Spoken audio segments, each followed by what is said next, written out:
Salut à tous. Certaines personnes n'apprennent jamais rien jusqu'à ce qu'on leur donne une leçon. Aujourd'hui, la France a déclaré la guerre à la Russie avec ses alliés, l'OTAN, dont les États-Unis et consorts.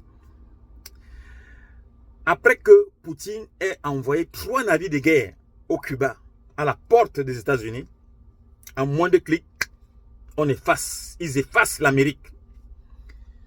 Poutine a orienté ses missiles vers Paris, ses missiles vers Londres et ses missiles vers Berlin.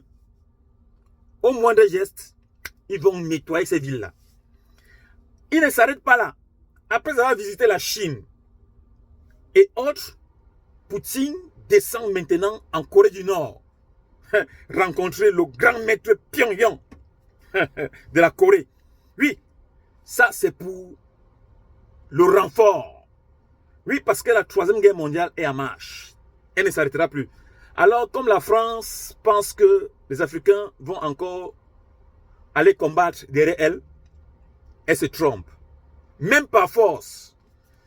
Si vous nous arrêtez par force, on va prendre les armes, arriver là-bas au front, on va se rendre, tous.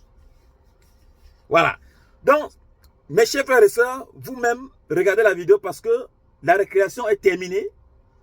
Je suis sûr que maintenant, Macron ne va plus dire que on va sauver l'Europe. On va sauver l'Europe. L'Europe est déjà tombée. Il n'y a rien à faire.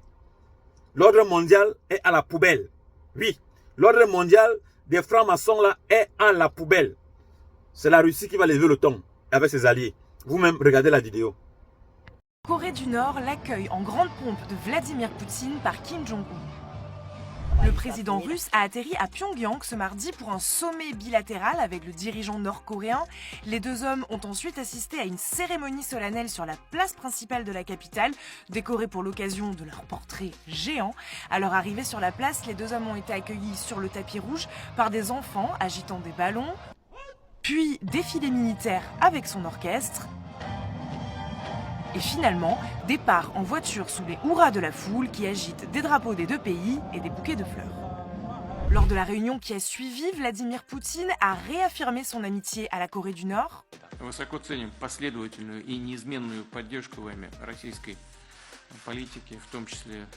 Les deux hommes ont également signé un accord de partenariat stratégique dont le contenu n'a pas été révélé.